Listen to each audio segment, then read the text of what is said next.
Good evening, game changers. Today is episode 33.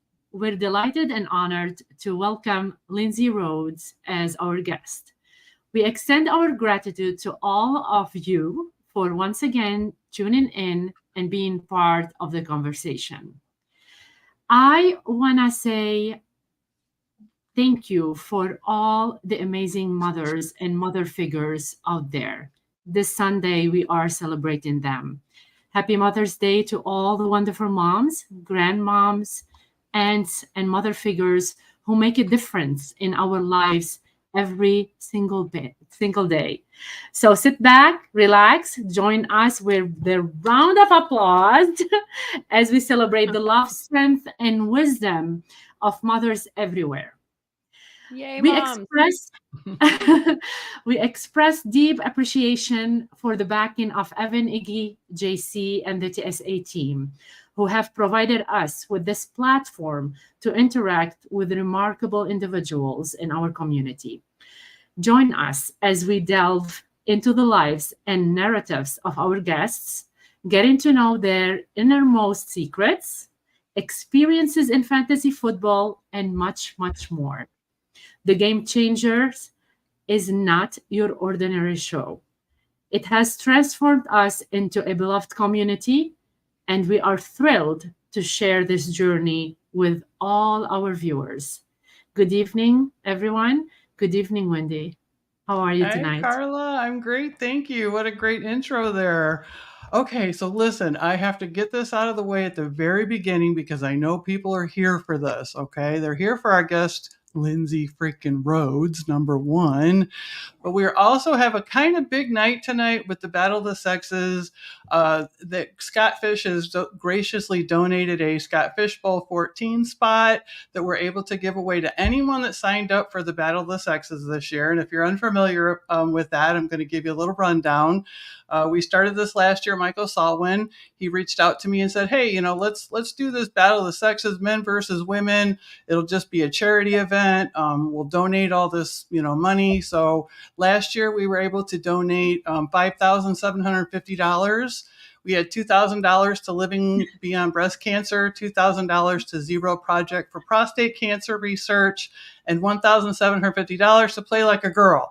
So we kicked ass last year. A woman won last year. So, we want everybody to kind of join in on that this year. So Scott jumped on board and he's like, "Hey, we want to give a spot away." So tonight we're going to do a duck race. Lindsay, I don't know if you've ever been on a live to watch a duck race. Oh, you are in for a treat, my friend. Let me tell I'm you, excited. it's so much fun. It's so much fun.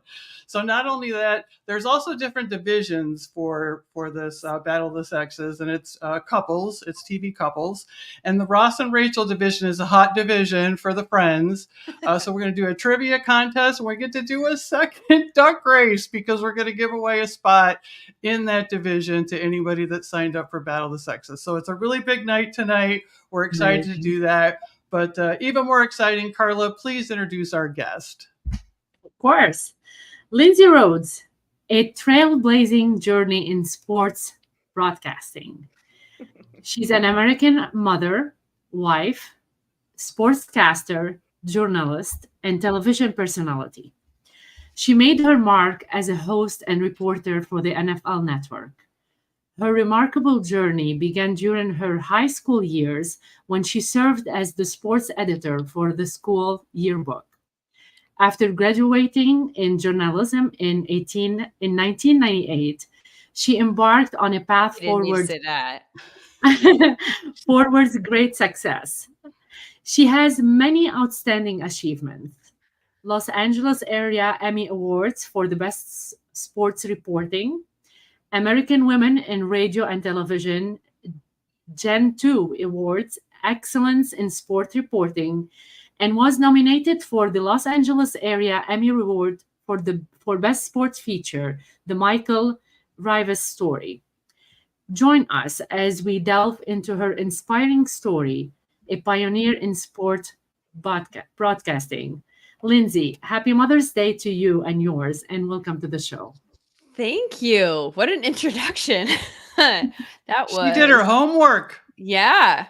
She sure did. She sure did. I tell you what, the whole Mother's Day thing and the whole mother thing, I am still sweating because I was, knew I was going to come on this at 5:30.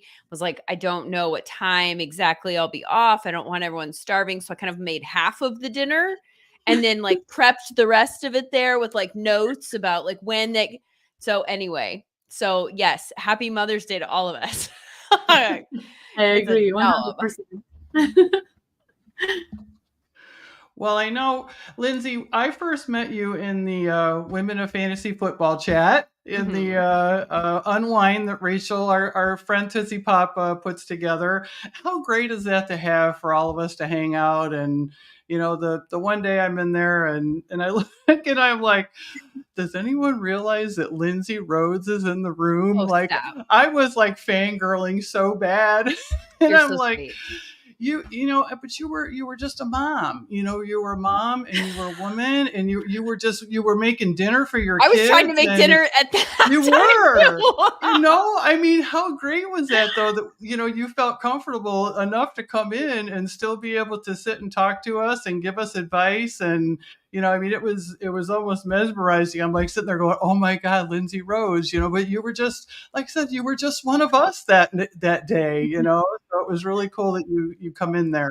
Well, I think it's awesome that that all of you guys have created this community of women that are interested in fantasy football and have created I mean, I'm in the, Twitter DM chat and you guys are all talking to each other so frequently about stuff that has nothing to do with fantasy football. And so you've really found this one thing that you have in common, and have managed to really carve out a community out of it. And I think that that's so cool. And it's so cool to see that is something that can be found now in the year 2024. Like I'm sure it existed to a degree when I started in this business, which was unfortunately, thank you very much for mentioning when I graduated from college, quite a long time ago. So Me too. things have changed so much, and it's incredibly cool. Now, how old are your kids? I have a 6-year-old girl. Hi, Rachel. I have a 6-year-old girl and a 10-year-old boy. Okay, so do they play sports? You're always running, aren't you? Yep. My son is plays all the sports. Right now we're in the heart of like baseball, about to start the playoffs. I volunteer as the all-star director for our league. And so I have that responsibility in addition to like all the Nice. like just regular stuff. But I love being a sports mom. My daughter also plays sports. She's 6. She's way less into it. Like if she gives, some degree of effort for a period of the soccer game that she plays in on Saturday, that's a win. I'm like, she's running as opposed to like walking behind the pack, but that'll come. It'll come. It just hasn't come yet. Or if it doesn't, that's fine too. So, Lindsay, what challenges do reporters face in the digital age? Oh my God. It's such a different time right now. And I feel like I can't even confidently talk about, like here's what to do or here's what it is, because it changes so frequently and it's changed so much in the last 5 years.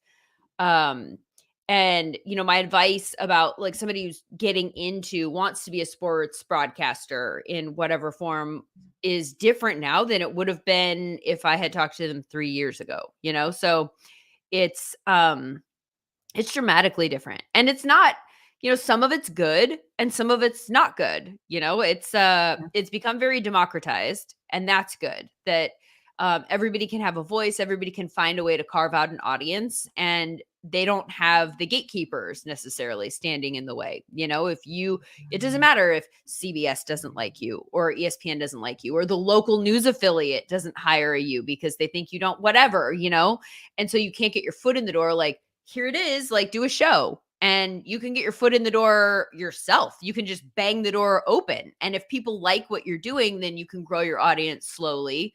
You can do that in social media. You can do that in forums like this. And so that's good. The bad thing is that with that, I think it's really made the industry so much harder to monetize. Like, because I think what's happened is that we've gotten rid of the middle class entirely Mhm. in the sports broadcasting industry. Like, there are people who make a ton of money at the networks, and then there are people who do not make very much money at all, and they make up almost everybody else that's there. That's my observation anyway. And you're seeing layoffs. Every other month you see a wave of layoffs, and there's a bunch of names that and they're no longer there. And in a lot of instances, their places are taken, if they're taken, or if they don't just get rid of the job at all, it's taken by somebody who has a lot less experience, and so and therefore makes a lot less money. I think the whole thing becomes about bottom line, and also about like, you see this in written sports journalism, where it's about clicks.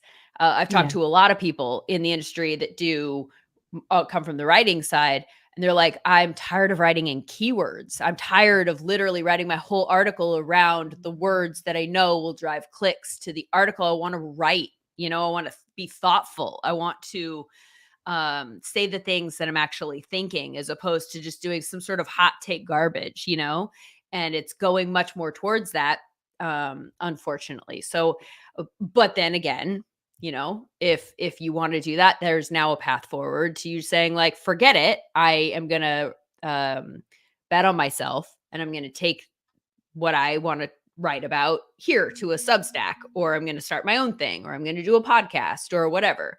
So it's kind of good or bad, but like it's very different than it was, even Yeah. 5 years ago.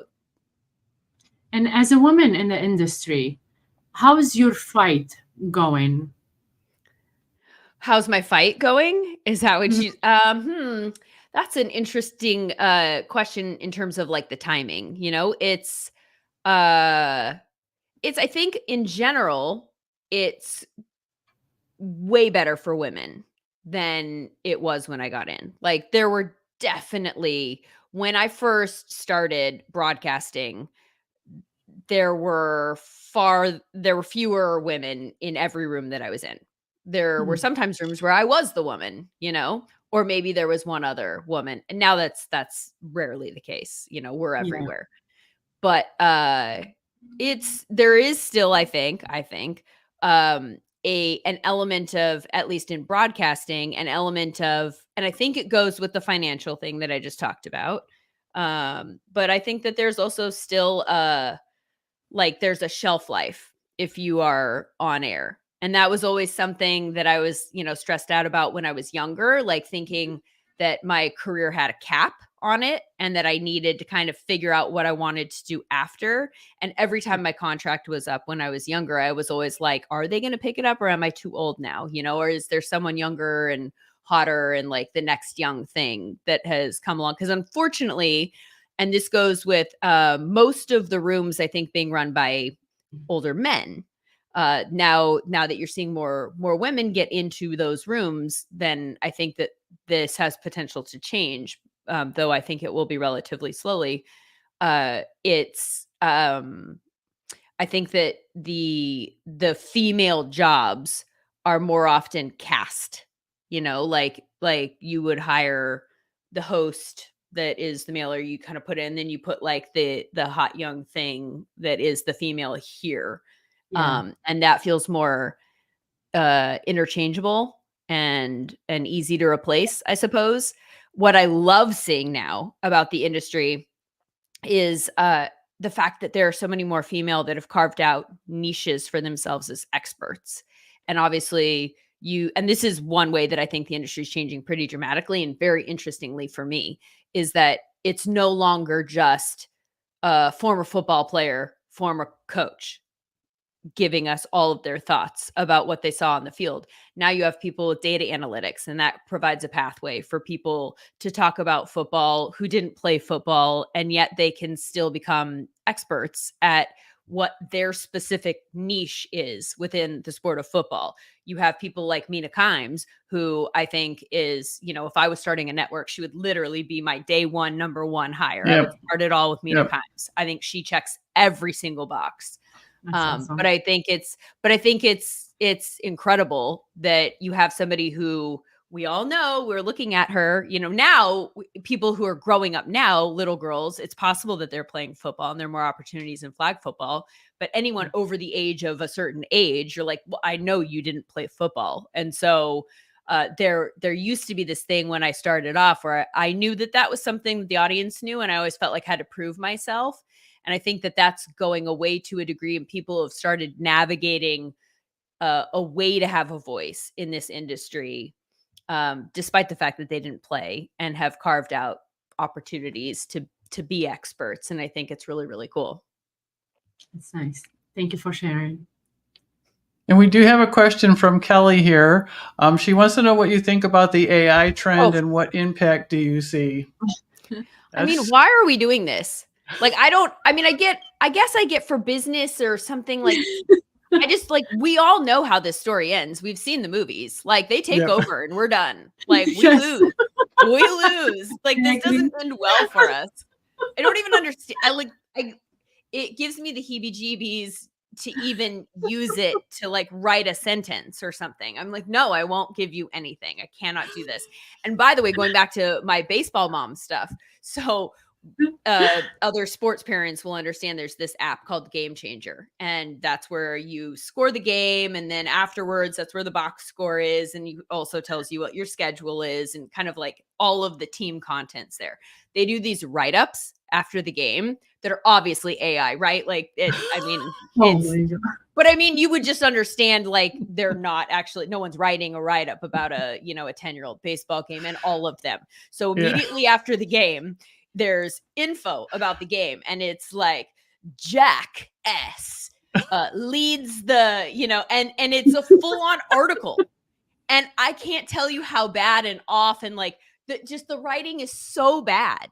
Like, you can tell when it's an AI generated article, even in real newspapers, they'll repeat things like 3 different times in the same paragraph, but say it in different ways. You're like, why is this happening? But obviously the image stuff is just like, it's so stressful, and I don't understand who thinks it's good. Scary. The image is scary, and people are posting it as their picture. It's just wild. I can't. And people are saying, oh, you look beautiful. It's an AI. Oh, come on, you guys. It's just. I'll tell you what, though. From the Met Ball, which I am not a Met Ball person, this isn't necessarily on my radar, but I know that there were big AI storylines that were generated. Like, Katy Perry didn't go to the Met Ball, and there was an AI generated photograph of her on the red carpet, and her mom texted her and said, "You look beautiful." Like, that's scary. I didn't know about that. That's awful. I don't know, man. No. If anybody has questions about AI, because I know I had questions, I still have a lot of questions, because that's some crazy stuff. I think it's going to affect sports betting, especially sports betting. But Ronnie Evans is the guy to talk to if you want to know anything about AI. Okay. He is amazing, and I went to him when I had some questions about the combine, and he helped me, and AI helped me, and it was really very interesting. I mean, so I'm here for more data. Like, if there's a way to kind of scan numbers, and then, but I just don't think that that's really that's not the stuff I'm concerned about so much. Like, if I have to generate a question and then it's effectively acts as a search engine, that's different. Like, yes, it pretending to be things and do jobs and be like, same. We don't need a sports reporter to go to the game. We have a box score and a computer. Like, go. Like, who wants to read that? That's awful. Right. Yeah, it's not legit. I mean, it's a generator that's bringing, stories from all over and bringing you something, but it's not genuine. It's not generating the truth, kind of. So hopefully people are not leading by that, which is crazy. You got me started. You're like, what do you think about AI? I'm like, no one's asked. No. I got thoughts. That's what we're here for. That's what we're Hopefully here we will for. not use it in school. It's going to be insane. I don't know. I don't like it. So Lindsay, you've been a California girl pretty much most of your life, right? Yeah. So you went to USC and you're currently in Southern California. So after you graduated, what came next for you? That was the only part of my life where I lived outside California, and I did it for 6 months. So, actually, and this goes then when I graduated, which you kindly reminded everybody was 1998. The industry is different, and you had to go get a job in a small market. Like there was no other way in. Sometimes you would maybe try and skip the line. And I interned here in Los Angeles, and there was a part of me at the time that was like, well, maybe I can put together a tape and maybe I'll just keep working at Fox Sports West. And maybe they'll use me on some high school games. And then maybe that will turn into some USC games. And then maybe I'll just be able to stay here. And it was so bad. My experience here. I did sideline on a high school game here because I interned at Fox Sports West my whole way through college. So I'd kind of generated some goodwill there. They wanted to help me. And I'd done, a feature here, like a prepackaged type thing on the high school show before I graduated. And then the year after I graduated, I was sending out my tape to everywhere. You name it, every small market in the entire country. And nobody called me. And I had literally done an internship for 4 years. So I was like, this is ridiculous. I should get a job in Missoula, Montana. But no. So, but while I was waiting to hear back from all of these small markets that didn't want me, then I did a couple of high school games. I did sideline on a high school game. And my boss at the time was like a mentor to me, the executive producer at the network. And he pulled me into his office. He was like, how did you think it went? And I was like, well, it was bad, right? It was my first thing that I've ever done live. And I was so nervous and it was atrocious. But I felt for my first time, it wasn't, the worst thing that it possibly could have been. I felt awful the whole time, but I feel like under the circumstances, it wasn't that bad. And he was like, my neighbor called me over and was like, who is that girl? She's awful. And I was like, oh my God. Oh my God. And I left and I cried in my car and I was like, what just happened here? I am 21 years old, you don't even know what you're comparing me to in my age group. I went to college with the rest of the people that are my peers, and I know where I am in comparison to them in terms of experience and ability right now, just because I put in so much work. And you're telling me I'm bad and that maybe I shouldn't do this. And I was devastated. And then I got pissed and I was like, F that. You don't even know what you're talking about. I don't have any experience. And by the way, this man is an incredibly nice man and we still keep in touch and I love him to death. Right. This was just a moment where it was and he's apologized to me. He's like, I misplayed that so bad, and I'm really glad that you proved me wrong. But I felt like him coming from where he was coming from in this big market, his other talent options are he's working with Vin Scully on the Dodgers and he's working with Chick Hearn on the Lakers. And I'm like, little old Lindsay does suck in comparison to them. So I went and I left. I was like, I can't skip the line because people will think I don't have ability as opposed to don't have experience. What I've learned is that a lot of people don't know the difference between the two. So I went and I worked in Yakima, Tri-Cities, Washington, which was the first place to call me back. And I was like, yes. Where are you? Yes, I'll take it. What Washington? I'm like, I didn't even, care. I was going anywhere to do anything. And so I went and I did that for 6 months. And I was a news reporter. And then I did sports on the weekends. And then I got a call from a station in Santa Barbara. And I was like, yes, bye. Yeah. I'll get there. Lindsay, what inspired you to go on your own and start the Rhodes Show? Well, necessity, honestly. If I'm being honest, because it was my contract was up at NFL Network when COVID hit, that summer. And so it was a really uncertain time, obviously, for the network. They didn't even know if there was going to be a season the next year. And obviously, we know the way that the story goes, and the NFL is still swimming in all of their money, but they didn't know that at the time. And we didn't know, where this was going to go, if we were ever going to get back to normal. And so they just let almost everybody that had a contract up go to trim the fat. And so I was one of those casualties, and I was devastated. And so I needed something else. But at the time, unfortunately, it was like no one was hiring for that reason. So the same reason that they were letting everyone go, no one else was bringing anyone in, because they were also letting everyone go. So there was nothing for me to pivot to, which was just, it was like the worst possible timing for that to happen. And so I started the NFL Roadshow as a way to just stay in the mix, because one of the things that I found about me in particular, but I think is true for probably most people, is that I think you need to constantly be in this conversation. Like, football changes so fast. The people change quickly. The rosters turn over. Who matters, who doesn't matter. You need to be able to keep up with the conversation so that you never have to get caught up on the conversation.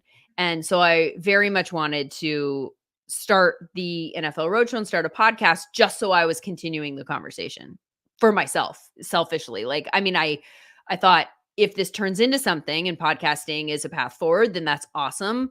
But at the very least, I need to be having these conversations so that my foot is still in the door and, my muscles are flexed. And then, like, if I get the call from somebody else, then I'm ready to step in and I'm ready to hit the ground running.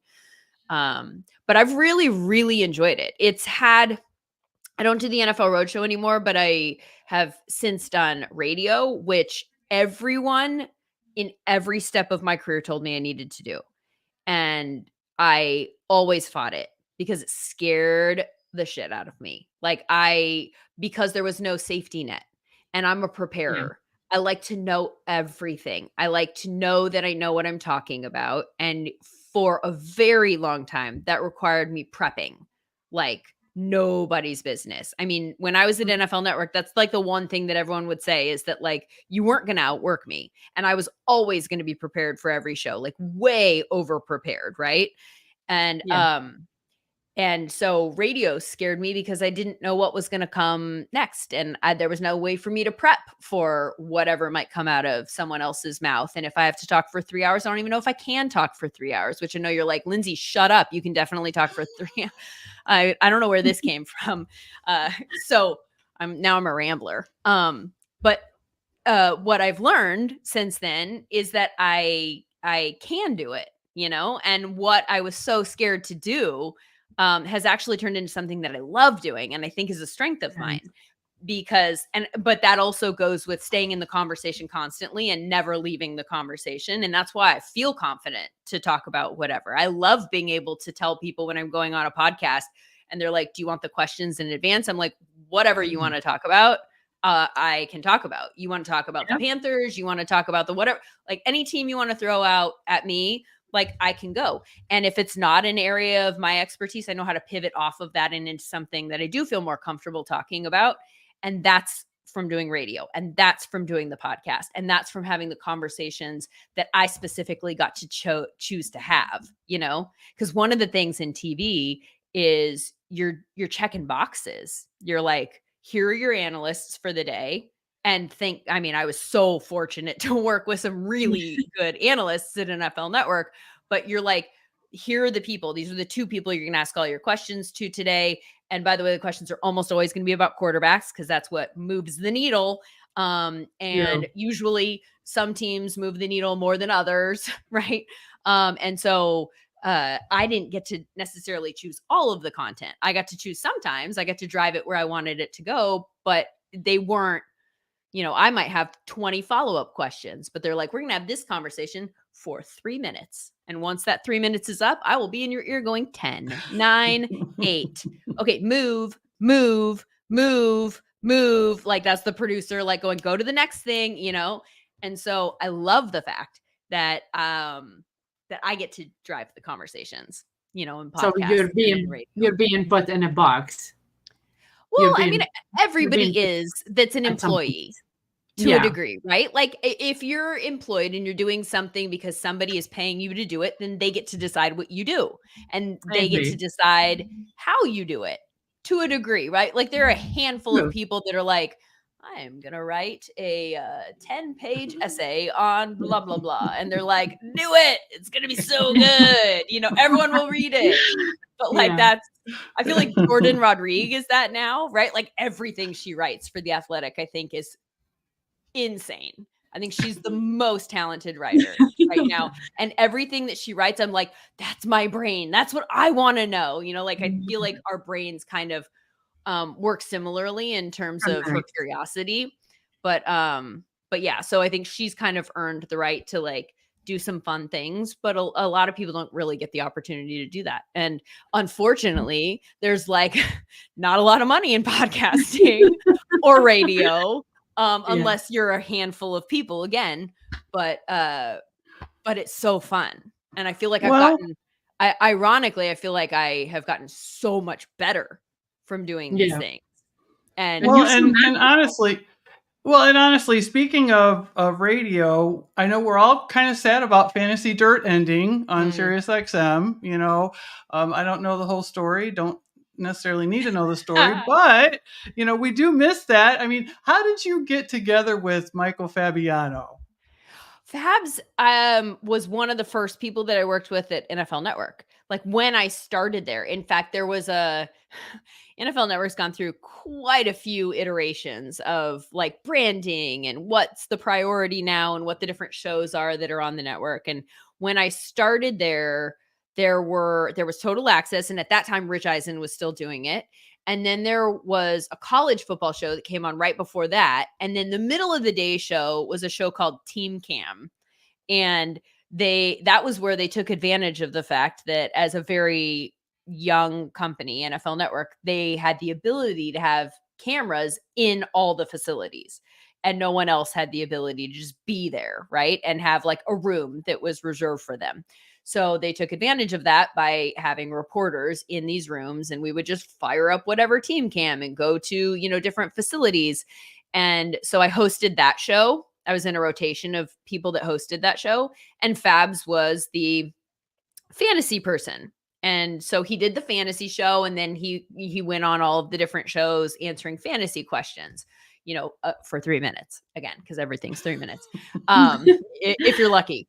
And so one of my first memories of Fabs was him being in a different room, like it's TV, right? So I'm literally in this room, and he's like in the room right next to me, and I could go like this and be like, "Hey," through the window, but like it's TV, so like no, we're in totally different places. And it was Christmas, and he was trying to get me to put a red Rudolph nose on my nose.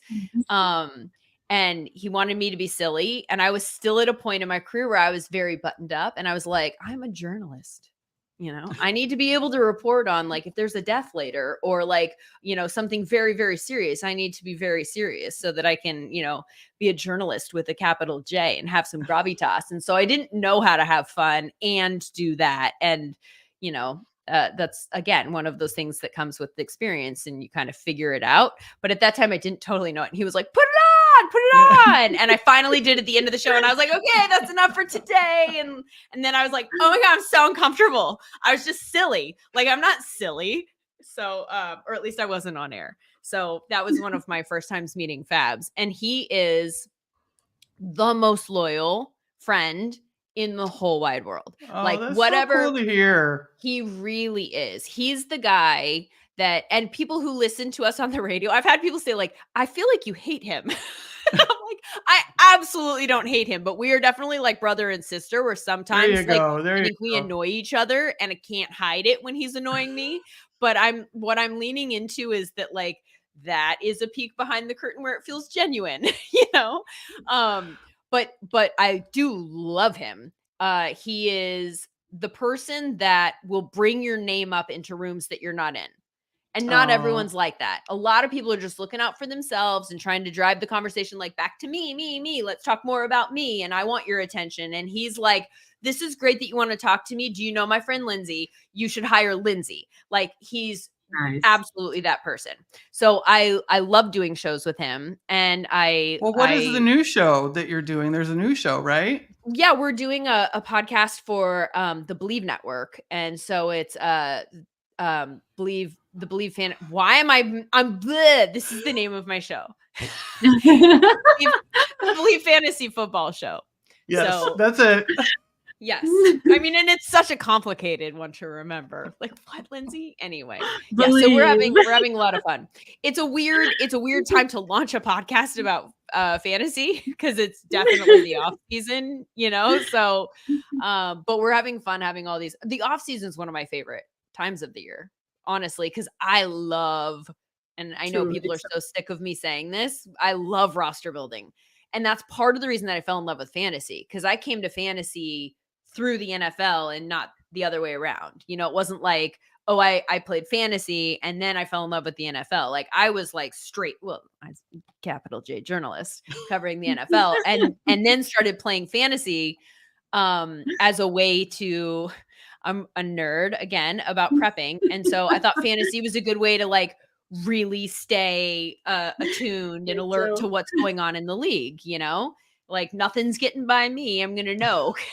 And now I love it. And I think that the ways that the like real football analysis and fantasy analysis intermesh is so interesting. And I think that that's for Fabs and I, like Fabs has come at it from a fantasy perspective, and he loves the NFL and he loves football and he's a hardcore football fan, but he is a fantasy person, right? Like, so he looks at the entire game through fantasy numbers.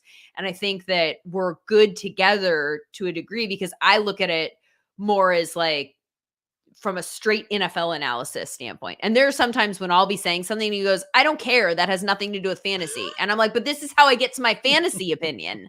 Like, I do the whole process where I talk about what I think is going to happen and what it all means. And that's how I land on my opinion for fantasy. So, but I love this part of the off season because it's about roster building, or at least up until the draft. I love doing that. And I think that that's one of the most fun parts about doing fantasy, is we all get to do that. We all get to build our own rosters and try out different tactics and see what works. That's amazing. I know that you covered the Olympics. Can you tell us about a story you uncovered that didn't make the headlines, but it were sharing? Can I? Yes, at the Olympics. So I interviewed President George Herbert Walker Bush at the Olympics. So I was, and it never made air. That's wow. It's part of, yeah, that could hurt my feelings. I was like, how bad was it? But so I was there for NBC, and I was part of a unit called the Sports Desk. And so we were like a hodgepodge of different types of reporters. Like Lester Holt was on the Sports Desk, and Peter Alexander, who does Today Show, he's like has been the White House correspondent. Like people with different, there was a doctor, Nancy Snyderman, like people who had different expertises in terms of, sports broadcasting. And they had us all in this room, and we were the people they would just send if they needed like somebody, a utility player, to go somewhere if something came up. And so one of the things that they did with me is they sent me to a sport that didn't have a reporter there or any kind of broadcast presence if something was happening that made it relevant. So I went, to like some of the random sports, like the first one was saber. And it was women's saber, and it was team saber, and that's fencing. And the women were going to win the gold. They were like, they're in position to win the gold. We need you to go out there. It's going to be the first American gold medal of the games. And we don't have anyone there. So we need you to go out there to interview the ladies after they win. And so I go out there. I'm like, first of all, like, saber, what is that? And so I'm just cramming on my way there so that I can come up with like 4 good questions or whatever that I might need to sound like I have any idea of what they're doing. And as I arrive there, my producer comes up to me and he goes, we just got word that, so George Bush was the president at the time in 2008, the son, and his dad was in Beijing as an ambassador of the United States and like, goodwill stuff. And so they said, he's coming. he's coming because it's the first American gold medal. And so they want to send somebody out here and he's going to be here and let's try to get an interview. And I was like, oh my God, no, I can't do that. I'm prepped. I've never interviewed a president. Like, what in the world would I possibly know?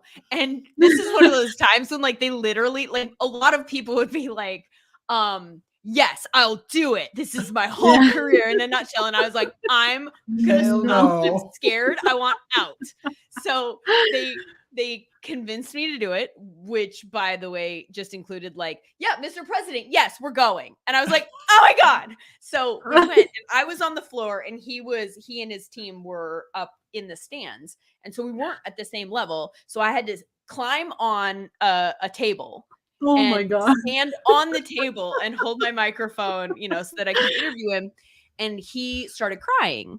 And I was like, he's crying. He's a president. Like, what's happening? I'm interviewing a president when he's crying. Like, I'm like, I couldn't even make sense of what was going on in my own brain. And I asked him a follow-up question. I was like, I can tell that you're emotional about this. Why is that? And he was talking about how like raising the American flag and how he got really emotional about it. And I was like, when it was over, I thought it went well. And I sent an email to everyone I knew, like, you guys look for it. I interviewed the president. This is the best day of my life. And it's going to be everywhere. And then no one saw it. Like, I wasn't in America, so I had no idea like what aired when. I was, but no one saw it. And so I was like, I don't think it aired. And at the time, I was so scared of, this was like my big break working for NBC. And so I didn't want to ask anyone, be like, hey, why didn't you air the interview of me with the president? Because I was afraid. I think part of the reason I didn't ask is because I was afraid that they thought I'd done a bad job, or that it was poor etiquette for me to bring up the fact that he was emotional and like go there, or in retrospect, a little bit further down the road now, I wonder if they were protecting him because it made it, look like, people might have gone crazy. Yeah. If someone like, especially Weakness. My grandfather was like this. And he was an admiral in the Navy and he was a badass. But like, as he got older, he would start crying as he toasted like the men and women out serving, or, like at Thanksgiving, like people who can't be with their families, and he would get choked up. And like, it was clearly related to his age, was like just peeling off all of that, like the layer, and making all those emotions more raw. And that's actually what I thought about when the president started doing that. And so I wonder if they were just protecting him in that sense. But yeah, so that's my Olympic story that no one ever knew about. Great story. You heard it first. You hear it on the Game Changers first, man. That's what it's all about here. Hey, everybody, real quick. All right, so listen, I'm going to throw this out there for the chat. If there's anybody in the chat that is here that wants to be in the Ross and Rachel division for the Battle of the Sexes tournament, Lindsay, will you play in the Battle of the Sexes tournament? Okay, awesome. Yes. Lindsay's going to be in, you guys. So anybody that wants to play, I'm going to have you do this. It's just going to be a trivia question. It's super easy. We're going to let you put your answers in the chat. We're going to do a duck race later. We're going to keep talking here, but if they are signed in, right, Wendi? Yeah, you have to be signed up already. Absolutely. Yes. So what is Chandler's job on the show Friends? Nobody knows that. Chandler's. It's super easy. And there's more than one acceptable answer. I know what the answers are, so I'm going to be watching over there, but JC is going to keep track of anybody that answers, and we'll do a duck race. And then we're also going to load the duck race for the Scott Fishbowl 14 spot that we're going to be doing. But we'll get back to that in a minute, because I also want to know, Lindsay, I know you covered hockey too. Like what was that like for you? Scary, because that was not my, hi Joey, by the way. That was not a sport that I knew very well. And if I'm honest, there was a big part of me at the time that was like, I probably shouldn't be here, but in terms of like, this is one of those things where, and I feel this way, we all kind of feel that, where you're like, why does that person have this job instead of me? And I've feel that way in some ways now. And I think I was the person that people felt that way about within the hockey industry at that time.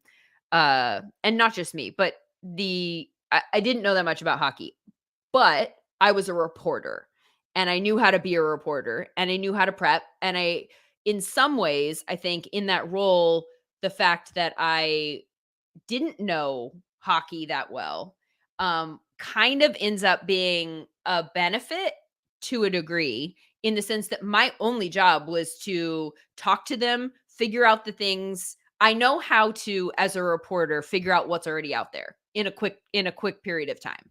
Like do the quick and dirty, like Google search, and go into all of the most recently reported things. And if I'm talking about a person, kind of see what's already been out there and what people don't already know, and figure out how to push the story forward. Like, so I would go into a locker room and go, these are all the things that are known. Now I'm going to ask this question to push the story forward. And then that's how I got my sideline reports. But also in terms of the in-game interviewing, I'd like be on the bench and I'd just show up at a specific time, and it would have been coordinated because these were all national broadcasts. It was for Versus, who had the NHL rights at the time. And so I'd be on the bench at a certain period to like talk to, the coach, or, a player before the game or whatever. And I would listen to the play-by-play and the color commentator. And I would listen like hardcore the entire time. Like I couldn't like go and just have a conversation with somebody. I'm like, no, I'm listening to the broadcast, because I would listen to see what they noticed and what they thought was interesting or what they had questions about. And then I would just go be the voice, that kind of asked those questions.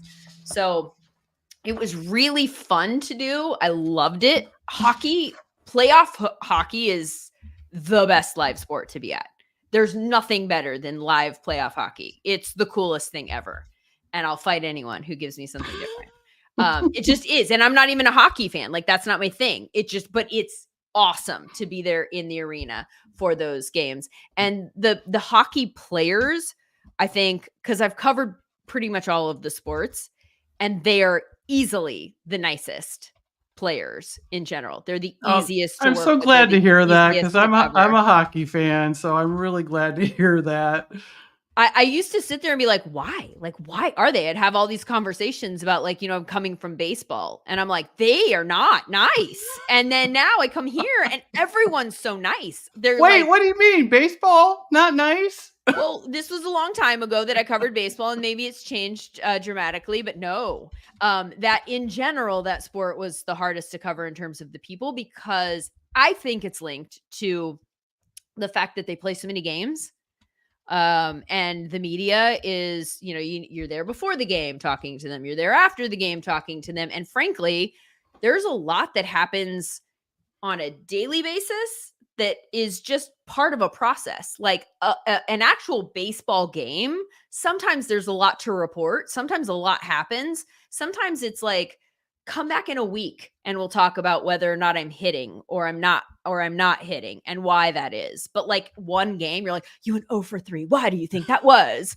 What is the issue that you need to work through? Like, they're like, it's baseball. Like, I don't know, get out of my face. And so I think that that's part of the reason that they were grumpier, but they were definitely grumpier. They were grumpier. And there are some very high profile people that I covered that were like, no, I mean, I covered the Dodgers and the Angels for Fox Sports West, and I would do the walk-off interview, and so you're the person that we would get first dibs of whoever we wanted, if they won, as they're walking off the field. And there was a time where they had a rough clubhouse. Like poor Dave Roberts was one of my favorite people I've ever covered, because he's the nicest human ever.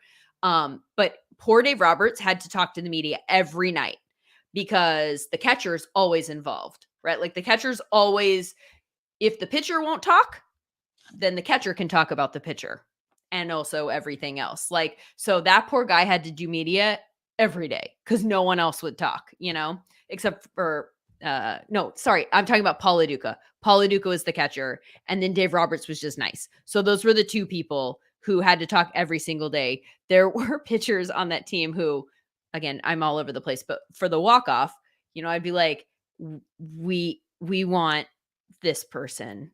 And they're like, are you sure? And I'm like, yeah, I mean, he threw a no hitter. You know what I mean? It would be something like you're like, I'm not going to ask for him unless it's really dramatic and I have to. And I would literally go like, hey, person. And they would not look at me and walk right into the clubhouse. Oh my God. no. That's And crazy. that has absolutely happened. And I'm like, okay, doke. So is there anyone else left out here that I could talk to? Water Dave, boy, cat boy, ball boy. Dave, Roberts, I need you. So, yeah. That's Kike would awful. never.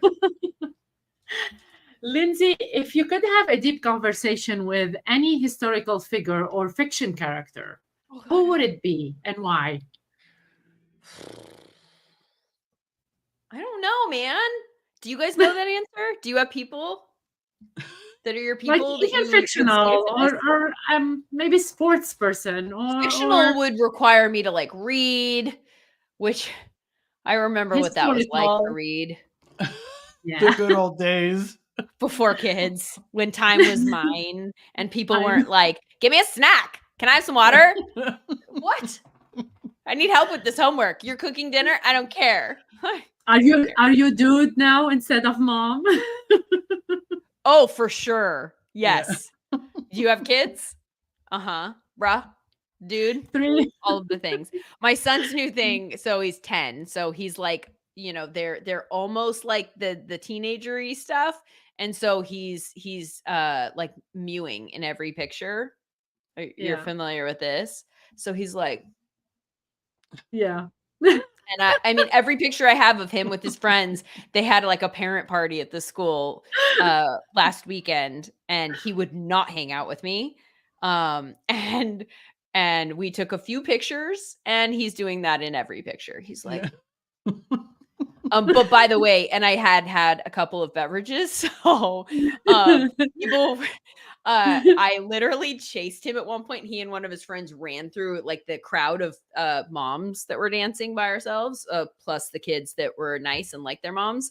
And I chased after him, cut him off, like took an angle so that I could get him coming out. And I just screamed, "Why are you hanging out with me?"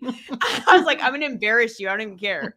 And I was like, as soon as it happened, I was like, I don't know everyone over here. I don't know that they know that that wasn't serious, that I was just trying to make him uncomfortable.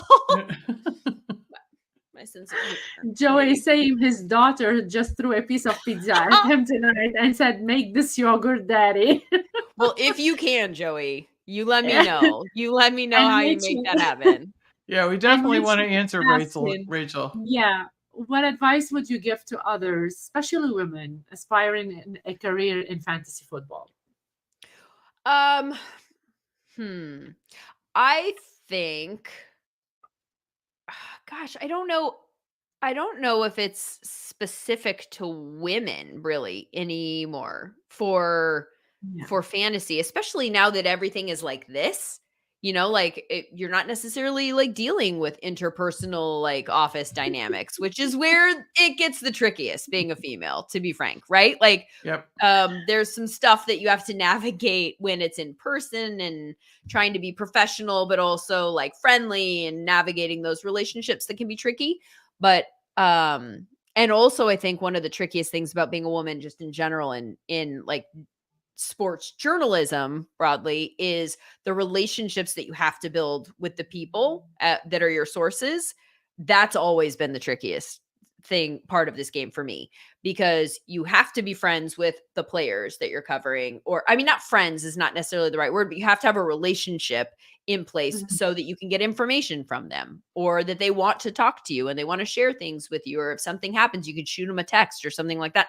I never got players' numbers. Never, because the whole thing, I just never figured out how to do it. And before I figured out how to do it in a way that wasn't icky and didn't put me in weird positions, where I was like, no, that's not what I meant. That's not what we're doing. Please don't text me that, because that's happened a few times. But I navigated out of reporting and went into the studio. So I never really had to figure it out, which isn't a luxury that a lot of people had. But if you're doing this kind of stuff, like that's not necessarily in fantasy, that's not necessarily an issue. So I would say, I think to lean into whatever you think is the most you, be it your personality, be it like if there's a niche in this industry that you can carve out for yourself, then I would think about what your niche might be and lean into that. I think that's an interesting thing of just the whole industry as a whole. I think like Matt Harmon and the work he's doing with reception perception, where he's carved out a niche as a wide receiver expert, and he's legitimately an expert because there's data. He's charting players. He's putting data in front of you, and then he's telling you what he thinks that the data means and what history of looking at this data actually does mean. And so I think that there are a few people out there that have done really smart things in terms of just creating one lane and be like, I am going to be the person who does this really well. And that when people want answers about this, they call on me. In the fantasy community, I would say, the social media thing is big. If you want to generate an audience, I think you have to. I think you have to. Hi. I would love to say hi. Come here. Come here. Think Hi. about value added content on your social media platforms. Like, what are people learning from this that they're not learning other places? Hi, beautiful. This is How are Clayton. you? Hello. How are you tonight? Good. Are you going to play fantasy football someday? Yeah. Yeah. All right. That's what we want to hear. Oh, All right. So stuff with her sometimes where I'm like, I'll just throw out like either ors and like put it on Yeah. tape, just so I can Are look you back at going- it someday. Are you going to school? You're getting ready to go to school? What grade are you in? What grade are you in? First grade. All Fourth right. grade. I'm a school teacher, but I'm a high school teacher.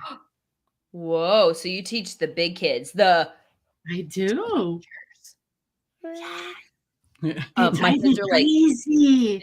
they're actually at a phase where like they'll go up to, we live by a school, and so they'll go up to the playground, later on, play on whatever the playground, and they'll come back and they'll be like, there were teenagers there. Yeah. Like teenagers, like those, the I bad love that kids and the age. scary kids. I love Right, that. I need you to age. go downstairs real quick. Hey, so we did have there was another question in the chat real quick, and then we're going to kind of do our stuff. My new friend RJ in the chat there wants to know who is your favorite fantasy or sports analyst you ever worked with? Oh my gosh. I can't answer that. There's too many. Yeah, you'll There's get too in many. trouble. However, I will say this. One of my favorites just got a job today with the Carolina Panthers as the vice president of football analytics. So he is now in the front office, Eric Eager, who used to work nice. with PFF Congratulations. and has been most recently at Sumer Sports as the vice president there. I think, and I said Mina Kimes would be my, 1.01 draft pick for starting a new network if I got to do that. Eric would be my data scientist that I would call upon to check that box, which, by the way, I don't know if anyone in this room will agree with me, but I think that there need to be more data scientists on main desks for football analysis, because it's such a big part of what is driving decision-making now, whether that's free agency, whether that's the draft, whether you should go for it on fourth down, whether you should kick, whether you should go for two. All of these decisions are really affecting football games, and it's here to stay. All of this information is now being utilized in front offices. And what I'm finding is that the broadcasts are the last people to catch on. I mean, other than just the casual fan, but they're like kicking and screaming. And so I'm really frustrated by the amount of conversations that I still hear that say oh, I can't imagine why they did that. And I'm like, my entire Twitter feed can. How do you not know? I don't understand. At the very least, you don't have to agree with the decision, but you have to understand the general concepts about why they're doing these things now. And I think that if you had somebody like an Eric Eager, who unfortunately for me can't do this anymore because now he has a real job in a football front office. I would love to be able to, if I was creating a desk for a halftime show or a pre or a post game show, turn and say, why did they do that? And let him tell America that, rather than, a former linebacker who's like, that's dumb. Yeah. Which I don't know. That's not how linebackers talk, by the way. I don't know why that came out like that. It's the people who question the analytics. That's how their voices sound to me. So. All right. So, Lindsay, just in case people don't know where to find you, can you let us all know? So at the moment, the BLEAV Fantasy Football Show is the thing I need you to download. Just subscribe. Do it. Subscribe. Hit the like button. Drop a comment, here and there, whatever. Like, we're going to get those numbers up. We're new. All right. So listen, we're going to have JC pop back on, and we are going to do our little races here. It's going to be so much fun. But Lindsay, it's been such a great time tonight having you here, and Thank you so much for having me. Just listening to your story, because you definitely are a game changer, and that's why we wanted you on here. And it's been such a great night tonight. Thank you. I really. We don't want to end the show. We don't. I know it's getting late though. We're already a couple minutes late. We're just talking and talking.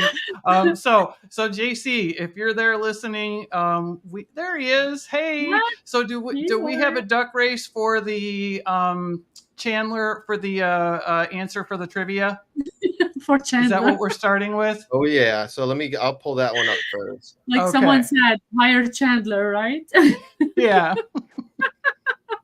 So I got 10 names out of the first 10 names. All right. So whoever wins the duck race will get a spot in the Battle of Sexes division of the Ross and Rachel Friends division. We were on a break. Poster? Pay that. All right, here we go. Ready? We're ready. I'm just gonna I shuffle. love this. All right, ready? Have you guys done this before? This is incredible. Is this amazing? Are you ready? Wait till we do 100. Wait till we do it to 120 ducks. Yeah, that's the next race. Oh, it's gonna be crazy. Okay, here we go. 3, 2, 1. All right, so you see, Sniper Mel, she's coming out. We got... I love it. This is the best thing ever. Man, Jason looks like he's getting the lead there. Remember, it's a long race, though. Yeah, that's true. They come from behind, I'm telling you. Jess, don't worry. You're going to catch up, Jess. I can tell. We need a goose. Oh, Ryan. Look, Ryan's making his move. Oh, Jamie Frazier falling behind. Oh, no, Jamie. Oh my God! Sniper. Oh, we got Will. All We right, got Will. Oh, Will, go! The AI is not a fan of the purple duck. No. Never know. Watch the gas. He's gonna. And it's moving. Look, here comes Jamie. Look at Jamie making the move. Here we go. Here we go. Jamie. Let's go.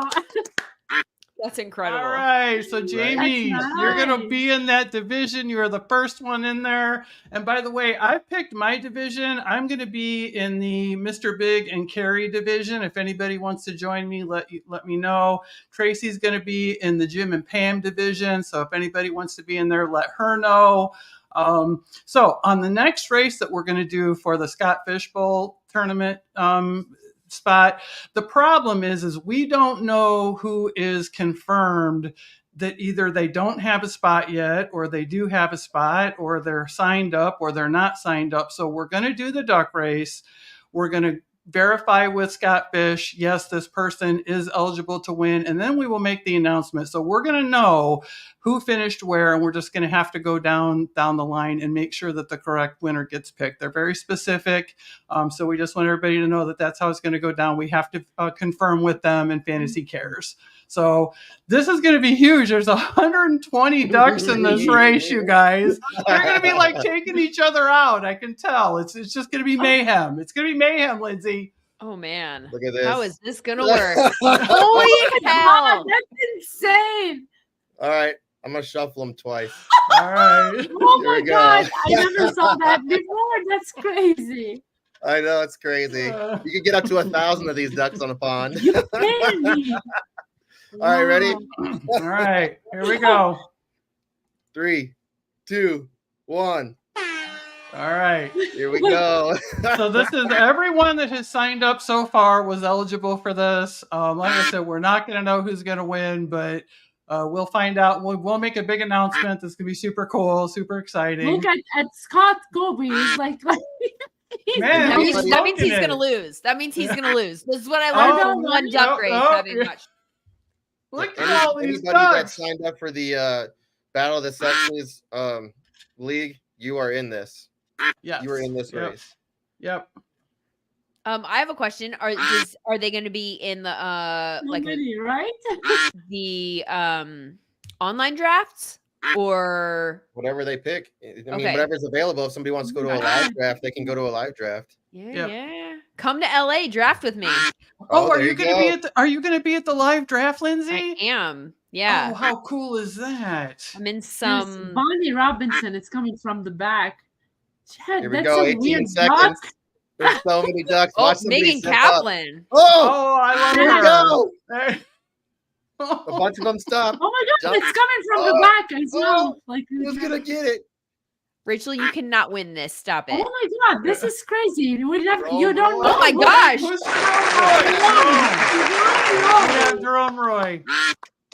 All right. Jerome Roy. Congratulations. so- That's really So what'll nice. happen is we have 1 through 120. So we will go down and kind of just make sure with Scott, who is eligible to win. We'll make a big announcement. You guys, it's been so great to have this tonight.